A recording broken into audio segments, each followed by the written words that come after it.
Hello student, good morning. मेरा नाम है के सिंह राणा। मैं हूं आप लोगों का मैथ टीचर और आप लोगों का मोस्ट वेलकम करता हूं आपके अपने YouTube channel aiming high Hindi math YouTube channel पे। स्टूडेंट, आज का यह वीडियो बहुत ही इंपॉर्टेंट होने वाला है क्योंकि आज हम लोग देखेंगे सारणिक चैप्टर का एमसीक्यू क्वेश्चन जो आप लोगों को प्रीवियस ईयर बोर्ड एग्जाम में पूछा गया है। यानी आज हम लोग वैसा क्वेश्चन देखने वाले हैं जो आप लोगों को बोर्ड एग्जाम में पीछे पूछा जा चुका है। तो इसलिए यह वीडियो बहुत ही इंपॉर्टेंट हो जाता है क्योंकि आप लोगों को पता होगा कि आप अगर प्रीवियस ईयर एमसीक्यू क्वेश्चन या किसी भी प्रीवियस ईयर क्वेश्चन को सॉल्व करते हैं और अगर आप लोगों से वो क्वेश्चन सॉल्व होता है तो आप लोग का अजब कॉन्फिडेंस मिलता है, लगता है कि हाँ हमसे ये क्वेश्चन सॉल्व हो रहा है और मैं जब बोर्ड एग्जाम में बैठूंगा तो इस प्रकार का या इसी टाइप का क्वेश्चन अगर पूछा जाएगा तो वो मुझसे क्वेश्चन सॉल्व हो जाएगा। तो इसलिए वीडियो को बिल्कुल लास्ट देखें ताकि आप लोगों को लग सके कितना क्वेश्चन जिसमें आप लोगों को सॉल्व कर सकते हैं। वीडियो को बिल्कुल लास्ट देखिएगा। जो स्टूडेंट चैनल पर नए होंगे चैनल को सब्सक्राइब कर लीजिएगा, बेल आइकन दबा लीजिएगा, उससे आगे आने वाली वीडियो को नोटिफिकेशन आप लोगों को सबसे पहले मिलेगा। और हाँ स्टूडेंट, इसका नोट्स चाहिए, एडब्ल्यू चाहिए तो वीडियो के डिस्क्रिप्शन में एमिंग हाई ऐप और एमिंग हाई टेलीग्राम ग्रुप का लिंक दिया हुआ है, जाइए और वहां पर जाकर ज्वाइन हो जाइए क्योंकि वहां पे उसका आप लोगों को नोट्स और इसका एसडब्ल्यू आप लोगों को सेंड कर दिया जाता है। और आप लोग वीडियो को लाइक नहीं किए तो वीडियो को एक लाइक कर दीजिए और अपने फ्रेंड्स में शेयर भी कर दीजिए ताकि आपका एक फ्रेंड एक शेयर और एक लाइक आप लोगों को वीडियो बनाने में मुझे बहुत मोटिवेशन करेगा। चलिए बिना देरी किए हम लोग एमसीक्यू क्वेश्चन देखना शुरू करते हैं सारणिक चैप्टर का जो आप लोगों को प्रीवियस ईयर एग्जाम से पूछा गया है। और वो मैं स्टार्ट करूंगा स्टूडेंट 2009 से जो क्वेश्चन पूछा जाएगा ना वहां से स्टार्ट करके 2010 का, 2011 का, 2012 का, वैसे करते करते मैं 2021 तक जितना भी आप लोगों को सारणिक चैप्टर से एमसीक्यू क्वेश्चन पूछा गया है सबका सॉल्यूशन आप लोगों को आज नहीं तो कल आप लोगों को एक लेक्चर और इसी का आएगा, उसमें मैं आप लोगों को टोटल क्वेश्चन का सॉल्यूशन मैं आप लोगों को करवा दूंगा। तो इसके लिए तैयार हैं आप लोग, बताइए इसके लिए तैयार है ना? बिल्कुल सर तैयार है। तैयार देखिए आप लोगों को स्क्रीन पे ये क्वेश्चन दिख रहा है, फर्स्ट क्वेश्चन। और फर्स्ट क्वेश्चन क्या है जो पढ़िए और अगर इस क्वेश्चन का आप लोगों को आंसर पता होगा, जितना भी क्वेश्चन का आंसर पता होगा उसका आप सॉल्यूशन दे यहाँ पे क्या कीजिएगा कमेंट बॉक्स में उसका आंसर दे चलिएगा। और मुझे वो कहना नहीं पड़े, आप लोगों को खुद से करना होगा ताकि मुझे लग सके कि कितने सारे स्टूडेंट जो क्वेश्चन को सॉल्व करते हैं। ऐसा तो मुझे नहीं पता चलेगा कितने सारे स्टूडेंट जो क्वेश्चन को सॉल्व करते हैं, लेकिन आप लोग अगर कॉमेंट बॉक्स में आंसर देते हैं तो मुझे लगेगा कि हाँ इतने सारे स्टूडेंट हैं जो पढ़े हैं और वो कमेंट बॉक्स में सही सही आंसर दे रहे हैं। तो आप लोग भी जो देख रहे हैं वीडियो वो क्या कीजिएगा कमेंट बॉक्स में आंसर दीजिएगा। ये रहा आप लोगों को प्रीवियस ईयर एमसीक्यू क्वेश्चन का फर्स्ट क्वेश्चन और ये क्वेश्चन आप लोगों से 2010 के बोर्ड एग्जाम में पूछा गया है। 2009 में कोई भी सारणिक चैप्टर से एमसीक्यू क्वेश्चन नहीं पूछा गया था, अभी से पूछा गया था लेकिन सारणिक चैप्टर से नहीं पूछा गया था। और जब सारणिक चैप्टर से आप लोगों से सीधे 2010 के बोर्ड एग्जाम से पूछा गया और फर्स्ट क्वेश्चन आप लोगों को वही है, क्या दिया हुआ है, दिया हुआ यदि a बराबर मान यहाँ पे है, यदि a बराबर मान लीजिए कि कोई अभिहु है तो आप लोगों से 2 into a सारणिक का मान पूछा जा रहा है कि वो किसके इक्वल आएगा। ऑप्शन ए में 2 into a सारणिक के बराबर, ऑप्शन बी में 4 into a सारणिक के बराबर, ऑप्शन सी में 8 into a सारणिक के बराबर और ऑप्शन डी में इसमें से कोई नहीं। कौन सा सही आंसर होगा आप लोग बताइए, मैं आप लोगों को बताता हूं इसका सॉल्यूशन किसका आंसर क्या आएगा। देखिए आप लोग सॉल्यूशन आप चाहे तो इसको डिटेल में बता सकते हैं लेकिन ऑब्जेक्टिव क्वेश्चन है तो इसको डिटेल में बनाने से फायदा कुछ नहीं है। आप चाहे तो सबसे पहले 2a आप लोग को मान लीजिए कि कोई a अभिहु है, इसमें आप इसमें 2 से सब नंबर से मल्टीप्लाई कीजिए यानी 2 into a कीजिए, उसके बाद उसका निकालिए सारणिक और देखिए कि वो किसके इक्वल आता है। तो उसमें आप लोग को समय लग जाएगा लेकिन आप लोग को एमसीक्यू क्वेश्चन मैं आप लोग को एक फॉर्मूला बताया था। क्या फॉर्मूला बताया था स्टूडेंट? मैंने आप लोगों को फॉर्मूला बताया था कि अगर आप लोगों को किसी मैट्रिक्स में किसी अभिहु में क्या करते हैं किसी कांस्टेंट नंबर से मल्टीप्लाई करते हैं ना और उसके बाद उस अभिहु का सारणिक का मान निकालते हैं यानी के जो सबसे मान लीजिए कोई अभिहु ए है इसमें किसी सारणिक से क्या किए किसी कांस्टेंट नंबर से मल्टीप्लाई कर दिए और उसके बाद इसका सारणिक निकाले और वो अगर 3 क्रॉस 3 का सारणिक है अभिहु दिया हुआ है तो इसका मान आप लोगों को के पावर क्यू के इंटू सारणिक आता है। और अगर आप लोगों को वो रहे 2 इंटू 2 का सारणिक रहे तो इसका जो मान आता है वो आता है के स्क्वायर इंटू ए सारणिक के बराबर आता है। आप देख सकते हैं कि ये सारणिक है वो 2a जो अभी दिया हुआ है और वो 2 क्रॉस 2 का है, यानी यहाँ पे क्या है, यहाँ पे 2 क्रॉस 2 का है, यानी हम लोगों को इस फार्मूला से इसका मान निकालना होगा। हम लोग को निकालना कि इसका मान है 2 इंटू इसका मान निकालना है ना, तो के बराबर यहाँ पे कितना हो जाएगा, के बराबर 2 हो गया, तो 2 के स्क्वायर और ये जो हम लोग को सारणिक है ये आएगा, तो ये आ जाएगा 4 इंटू ए सारणिक और सही आंसर हो जाएगा ऑप्शन नंबर बी। आप समझ गए होंगे। समझ में आया कि नहीं आप लोग ये भी कमेंट बॉक्स में बताइएगा। चलते हैं आगे और देखते हैं क्वेश्चन नंबर 2। क्वेश्चन नंबर 2 आप लोगों से 2010 के बोर्ड एग्जाम में पूछा गया क्वेश्चन ये है, किसी त्रिभुज के शीर्ष 3,8 5,2 और -4,2 है तो उसका क्षेत्रफल ज्ञात करें। यानी इस त्रिभुज का आप लोगों को क्षेत्रफल ज्ञात करना है कि इसका क्षेत्रफल क्या आएगा। ऑप्शन ए में 26, ऑप्शन बी में 13 और ऑप्शन सी में आप लोगों को 10 है और ऑप्शन डी में है। इसमें से कोई नहीं, यानी तीनों में से कोई ऑप्शन सही नहीं है। आप लोगों को चेक करके बताना है कि इस जो शीर्ष है इसका क्षेत्रफल क्या आएगा। मैंने आप लोगों को सारणिक से क्षेत्रफल निकालने के लिए बताया था, आप लोग निकाल कर बताइए, नहीं तो क्या कीजिए इसका आप लोग सॉल्यूशन देखिए, मैं कर रहा हूं सॉल्यूशन।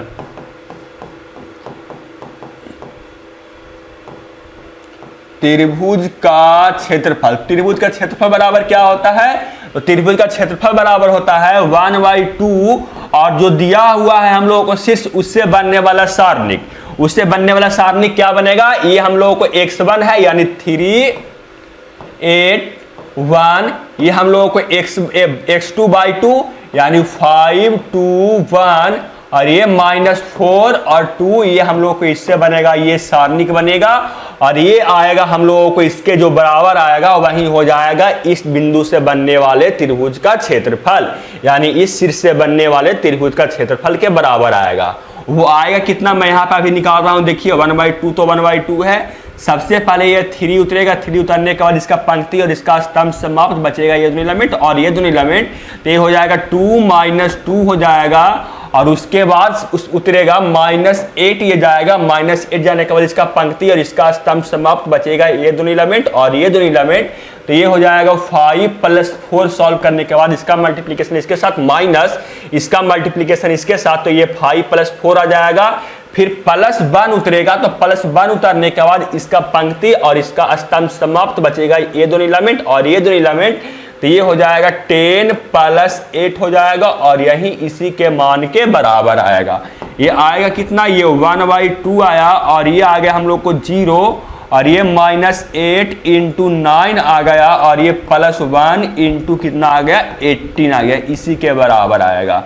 तो ये आएगा कितना 1/2, तो ये हो गया 1/2, ये हो गया -72 और ये हो गया आप लोगों को +18 और जब इसको आप -72 में +18 अगर ऐड कीजिएगा तो वो आप लोगों को जो आएगा वो आएगा -54 के बराबर आएगा, 54 और ये 1/2 यानी क्या आ जाएगा -54/2 यानी कितना -27 स्क्वायर यूनिट। ये तो है -27 क्या आया वर्ग इकाई, आप लोगों को यहाँ पे वर्ग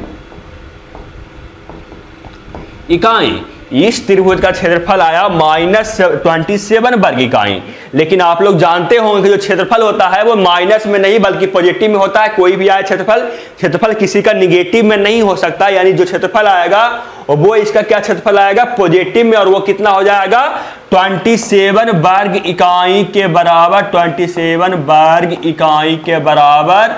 और इसका सही आंसर कौन हो जाएगा, इसका सही आंसर हो जाएगा आप लोगों को ऑप्शन नंबर डी, इसमें से कोई नहीं इसका सही आंसर हो जाएगा। लेकिन अगर आप लोग ए नंबर को सुधार सकते हैं, अगर आप लोगों को मुझे अगर मिस प्रिंट यहाँ पे है तो आप लोग ऑप्शन नंबर ए देख लीजिए कि ऑप्शन नंबर ए में 27 तो नहीं ना है, आप लोग देख लीजिएगा शायद। चलते हैं आगे और देखते हैं question number third. Question number third आप लोगों को स्क्रीन के सामने ये रहा और ये क्वेश्चन 2011 के बोर्ड एग्जाम में पूछा गया। क्वेश्चन ये है कि यदि ये सारणिक, तो ये सारणिक का मान आप लोगों को ज्ञात करके बताना है इस सारणिक का मान कि वो कितना आता है। ऑप्शन ए में ABC, ऑप्शन बी में 0, ऑप्शन सी में ए प्लस बी प्लस सी और ऑप्शन डी में इसमें से कोई नहीं, कौन सा सही आंसर होगा आप लोग बताइएगा। और अगर नहीं पता है तो आप लोग देखिए सॉल्यूशन मैं क्या करता हूं, आप लोगों को सॉल्यूशन कर रहा हूं। और पढ़ने में मजा आ रहा है स्टूडेंट? आप लोग ये भी बताइएगा कि पढ़ने में मजा आ रहा है, पढ़ने में अच्छा लग रहा है, समझ में आ रहा है। आप लोग ऐसा नहीं कि समझ में नहीं आ रहा है और पढ़ने में मजा नहीं आ रहा है और आप लोग पढ़ रहे हैं, जबरदस्ती नहीं पढ़ना है स्टूडेंट। आप लोगों को पढ़ने में मजा आ रहा है तभी पढ़िएगा, समझे? क्योंकि आप ही लोग के लिए मैं पढ़ा रहा हूँ और आप लोगों को जो वीडियो देख रहे होंगे रेगुलर, उनको समझ में भी आ रहा होगा कि सर पढ़ने में तो बहुत मजा आता है और क्वेश्चन भी सब सॉल्व हो जाता है सर। चलिए इसमें क्वेश्चन को सॉल्व करता हूँ। इस सारणी का हम लोग को वैल्यू निकालना है ना, तो हम लोग को इस सारणी का वैल्यू निकालने के लिए इस सारणी का वैल्यू कितना आएगा, तो मुझे देखते ही पता चला कि इस सारणी का वैल्यू 0 आ जाएगा। कैसे?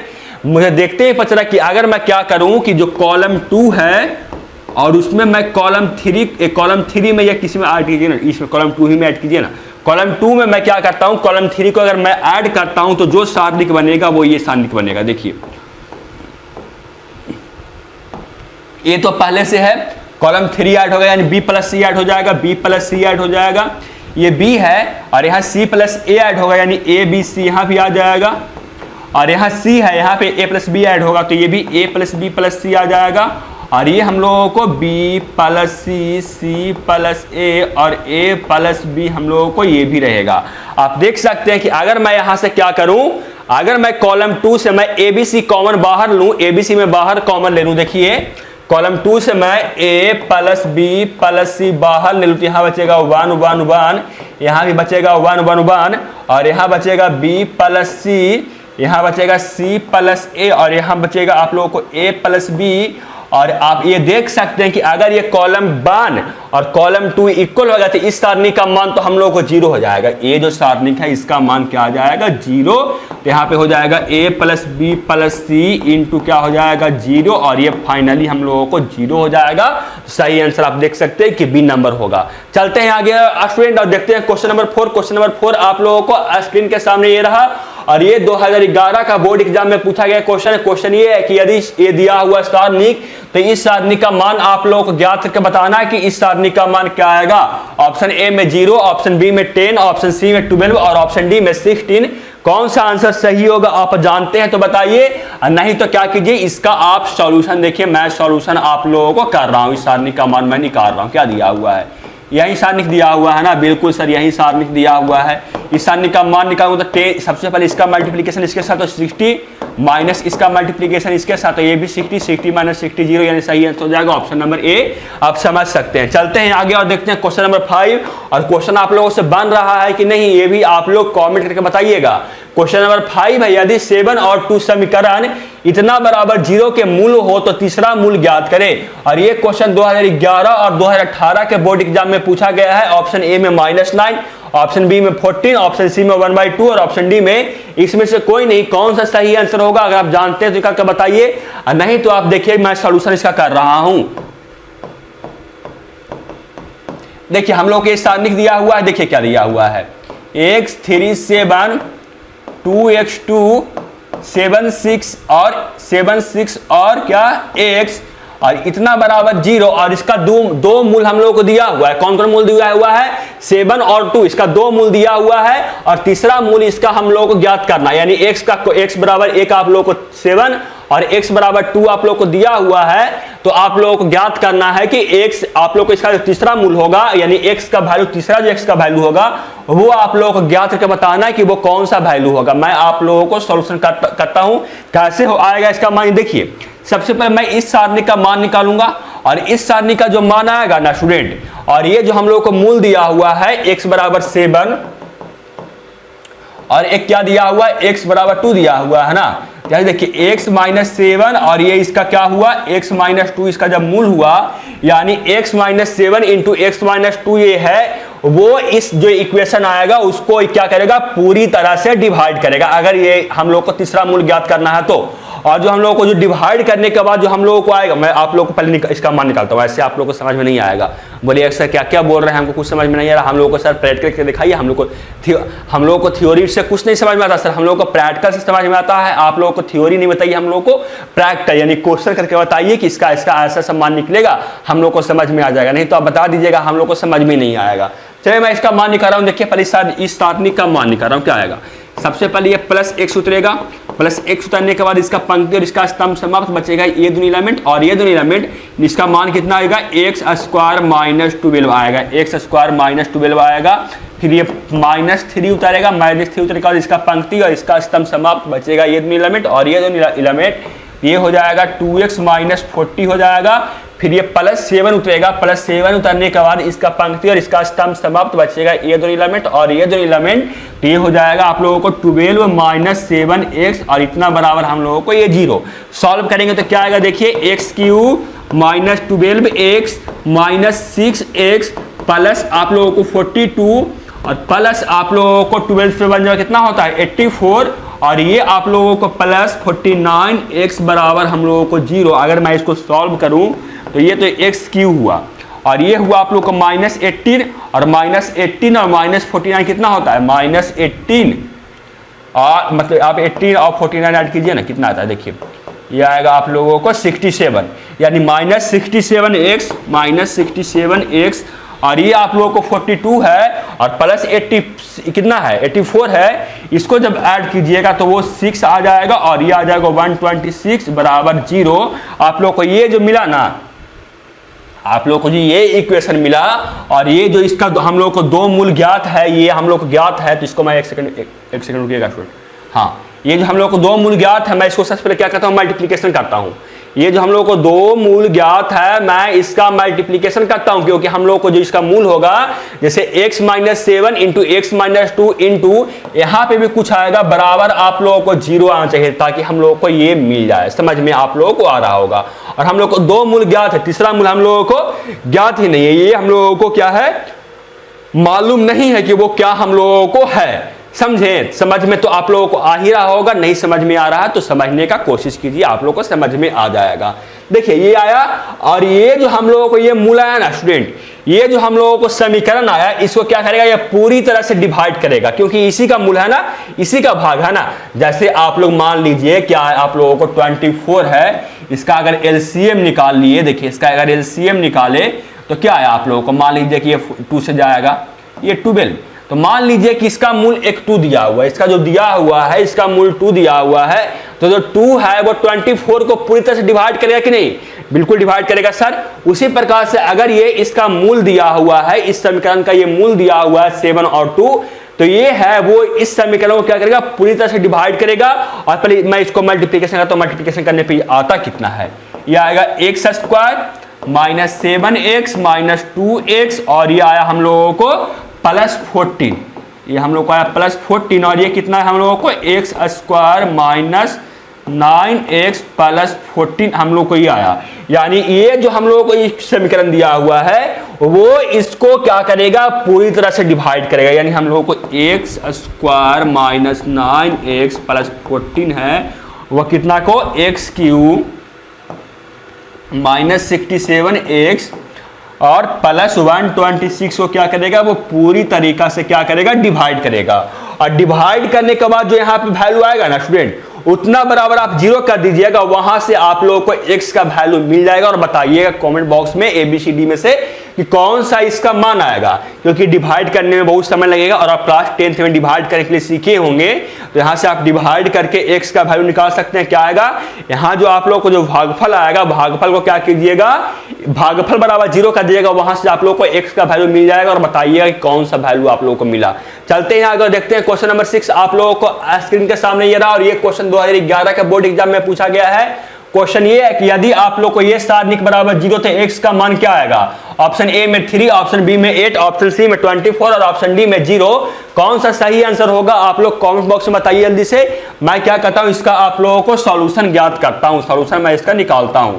इसका अगर वैल्यू निकालेंगे तो क्या आएगा, इसका वैल्यू आएगा 3x और इसका आएगा 24, यानी 3x माइनस 24 बराबर 0, यानी 3x बराबर 24। तो x बराबर हम लोगों को यहाँ से 8 आएगा और सही आंसर हो जाएगा x बराबर 8, यानी ऑप्शन बी इसका क्या होगा सही आंसर होगा। आप लोगों को समझ में आ रहा है और पढ़ने में मजा आ रहा है कि नहीं, ये भी आप लोग कमेंट बॉक्स में बताइएगा। चलते हैं आगे और देखते हैं क्वेश्चन नंबर 7। क्वेश्चन नंबर 7 आप लोगों को स्क्रीन के सामने ये रहा, और ये क्वेश्चन 2012 के बोर्ड एग्जाम में आप लोगों से पूछा गया है। क्वेश्चन ये है कि यदि ये सारणिक बराबर ये सारणिक तो x का वैल्यू क्या आएगा, आप लोगों से ये पूछा गया है। ऑप्शन ए में +-6, ऑप्शन बी में 6, ऑप्शन सी में -5 और ऑप्शन डी में 7, कौन सा सही आंसर होगा आप लोग बता सकते हैं? नहीं बता सकते तो इसका देखिए क्या सॉल्यूशन। देखिए इसका मल्टीप्लीकेशन इसके साथ 6 का मल्टीप्लीकेशन 1 - x के साथ -36, इसका मल्टीप्लीकेशन इसके साथ 36 बराबर 36 - 36 और ये आ गया हम लोगों को कितना 6 - 6x - 36 बराबर ये आ गया 0, यानी -6x और इसको जब मैं ऐड करूंगा तो ये जगह -30 बराबर 0, तो यहाँ से -6x बराबर आ जाएगा 30, तो यहाँ से x बराबर आ जाएगा -5 और सही आंसर क्या आ जाएगा? ऑप्शन नंबर सी इसका बिल्कुल सही हो जाएगा। चलते हैं आगे और देखते हैं क्वेश्चन नंबर 8 और ये क्वेश्चन 2012 के बोर्ड एग्जाम में पूछा गया है स्टूडेंट। क्वेश्चन ये है यदि ओमेगा समीकरण x³ - 1 बराबर 0 का एक अस्थात्विक मूल हो तो आप लोगों को इस सारणी का मान आप लोगों को पूछा जा रहा है कि इस सारणी का मान क्या आएगा। ऑप्शन ए में 0, ऑप्शन बी में 1, ऑप्शन सी में आप लोगों को ओमेगा और ऑप्शन डी में ओमेगा स्क्वायर, कौन सा सही आंसर होगा आप लोग कमेंट करके बताइएगा स्टूडेंट। और ये क्वेश्चन का मैं सॉल्यूशन यहाँ पर नहीं करूंगा स्टूडेंट, ये क्वेश्चन का मैं सॉल्यूशन यहाँ पर नहीं करूंगा क्योंकि यहाँ इसमें बहुत समय लग जाएगा और बहुत समय लगने के बाद आप लोग को जो क्वेश्चन करवाऊंगा वो पूरा आप लोग को नहीं हो पाएगा। तो आप लोग क्या कीजिएगा, इसके सॉल्यूशन के लिए आप बोलिएगा, आप लोग को जो व्हाट्सएप नंबर दिया हुआ है उस पर आप बोलिएगा कि सर क्वेश्चन नंबर 8 का आप लोगों को जो प्रीवियस का सेट 1 करवाया था उसमें क्वेश्चन नंबर 8 था, उसका सॉल्यूशन हम लोग को सेंड कर दीजिए, मैं आप लोग को वहां पे सॉल्यूशन इसका सेंड कर दूंगा। और नहीं तो आप क्या कह सकते हैं, खुद क्वेश्चन बना के और क्या कर सकते हैं, आंसर कमेंट बॉक्स में दे सकते हैं। लेकिन अगर आपसे सॉल्व नहीं होता है तो आप लोग जरूर बताइएगा, कमेंट बताइएगा, व्हाट्सएप नंबर भेजिएगा, मैं आप लोगों को सॉल्यूशन इसका भेज दूंगा। चलते हैं आगे और देखते हैं क्वेश्चन नंबर 9। क्वेश्चन नंबर 9 आप लोगों को स्क्रीन के सामने ये रहा और ये क्वेश्चन 2013 के बोर्ड एग्जाम में पूछा गया है। क्वेश्चन ये है कि सारणिक इतना के मान ज्ञात करें, यानी ये जो सारणिक दिया हुआ है इसका मान आप लोग ज्ञात करने के लिए पूछा कि सारणिक का मान क्या आएगा।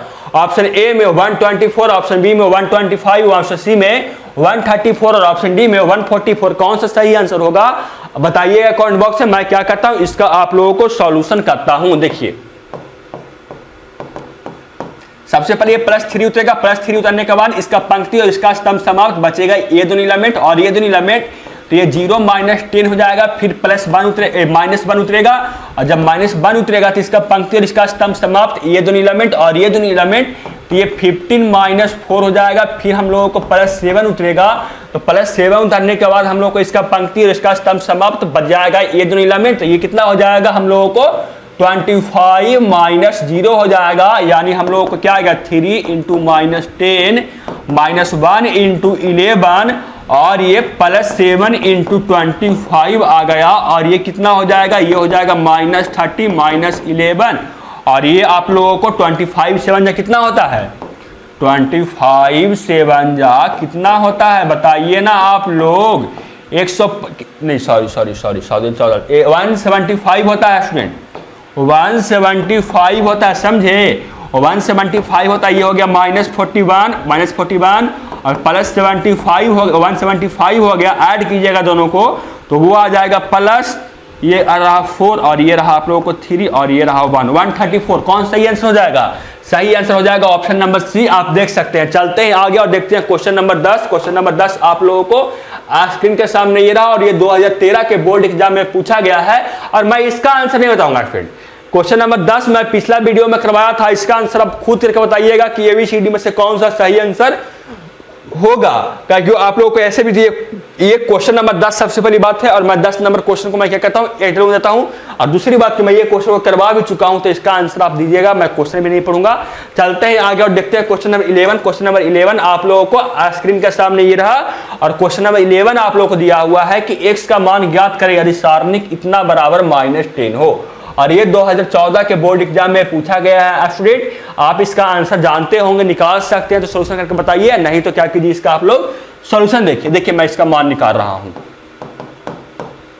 इसका मल्टीप्लीकेशन इसके साथ x² माइनस इसका मल्टीप्लीकेशन इसके साथ 7x बराबर -10 आएगा, यहाँ से x² - 7x + 10 बराबर 0 आएगा और यहाँ से x² - 5x, इसको तो आप सॉल्व कर सकते हैं ना, -5x माइनस कितना -2x + 10 बराबर 0 यहाँ से आ जाएगा और यहाँ से x और यहाँ से x माइनस 5 और ये x माइनस 5 बराबर 0 और यहाँ से माइनस 2 आया, तो यहाँ से आगे x माइनस 2 और यहाँ से आगे x माइनस 5 बराबर 0, तो यहाँ से x बराबर 2 और x बराबर क्या आ जाएगा 5, सही आंसर हो जाएगा। आप लोगों को दिख रहा होगा स्क्रीन पे। चलते हैं आगे और देखते हैं क्वेश्चन नंबर कितना है 12, और ये क्वेश्चन 2015 के बोर्ड एग्जाम में आप लोगों से पूछा गया है। एबीसीडी में सही आंसर बताइए कि एबीसीडी में से कौन सा सही आंसर है। इस सारणी का मान आप लोग को बताना है। ऑप्शन ए में 40, ऑप्शन बी में 15, ऑप्शन सी में 42 और ऑप्शन डी में 15, कौन सा सही आंसर होगा आप लोग बताइए। नहीं तो क्या कीजिए, आप इसका सोल्यूशन देखिए। मैं क्या करता हूँ, इसका आप लोग को सोल्यूशन मैं कर रहा हूँ। इस सारणी का मान ज्ञात करना है, बिल्कुल सही सारणी का मान ज्ञात करना है।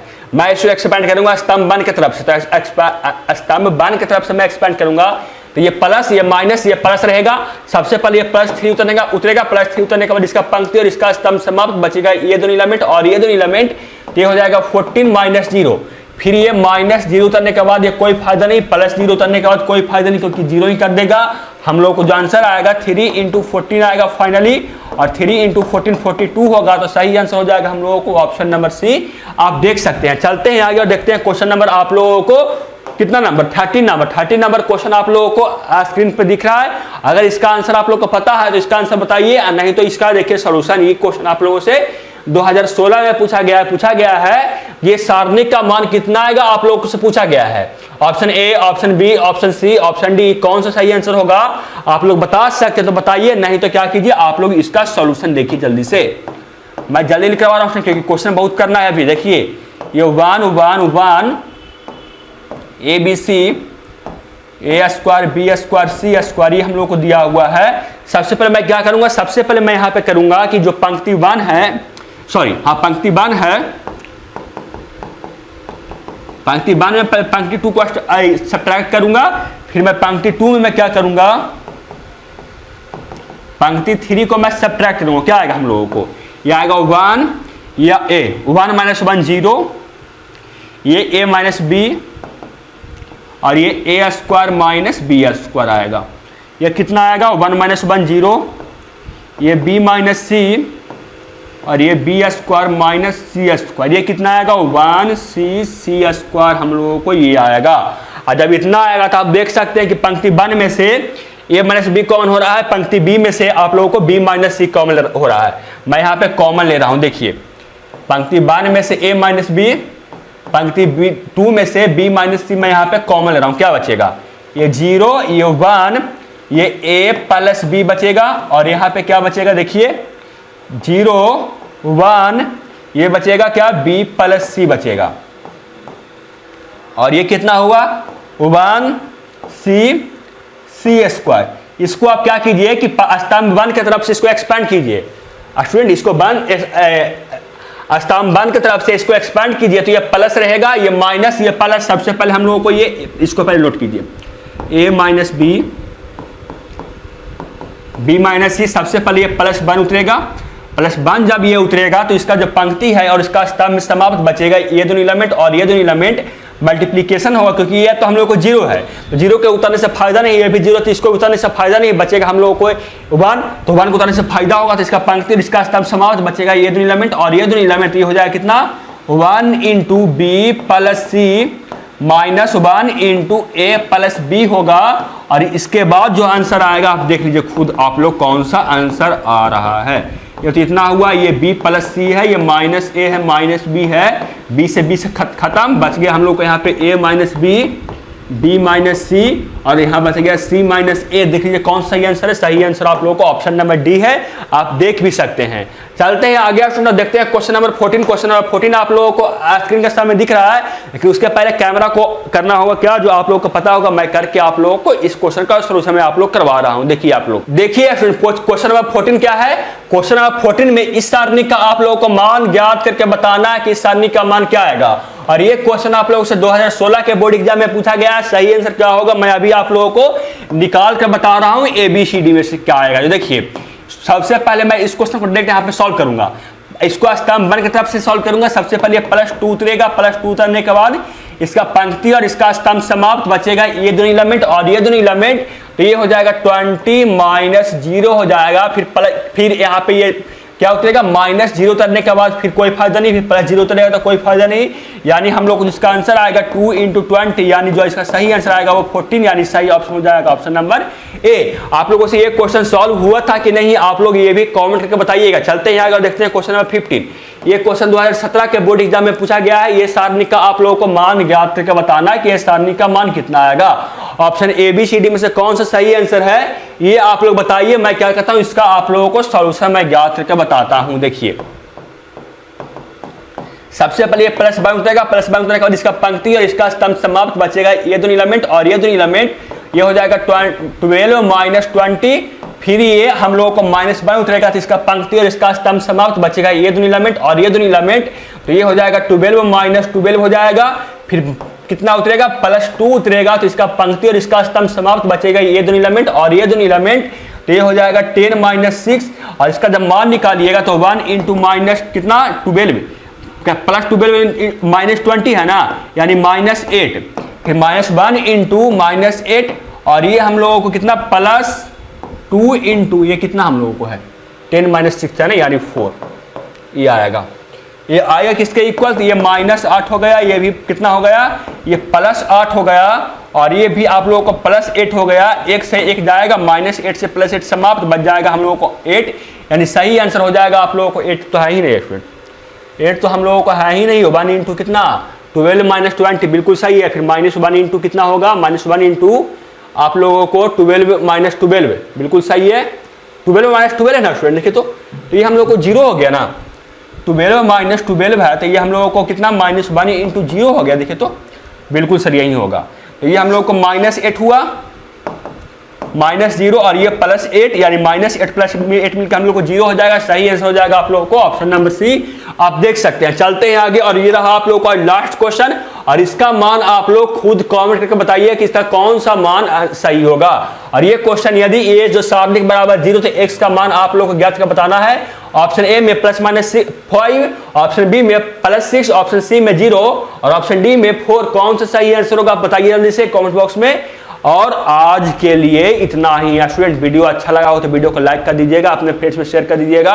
जो स्टूडेंट चैनल पर नए होंगे चैनल को सब्सक्राइब कर लीजिएगा, बेल आइकन दबा लीजिएगा, उससे आगे आने वाले वीडियो का नोटिफिकेशन आप लोगों को सबसे पहले मिलेगा। मिलते हैं आपसे अगले वीडियो में स्टूडेंट, इसी का पार्ट 2 में, यानी आप लोगों से 2017 से लेकर 2021 के बीच में जो बोर्ड एग्जाम में आप लोगों को क्वेश्चन पूछा गया है उसको लेकर।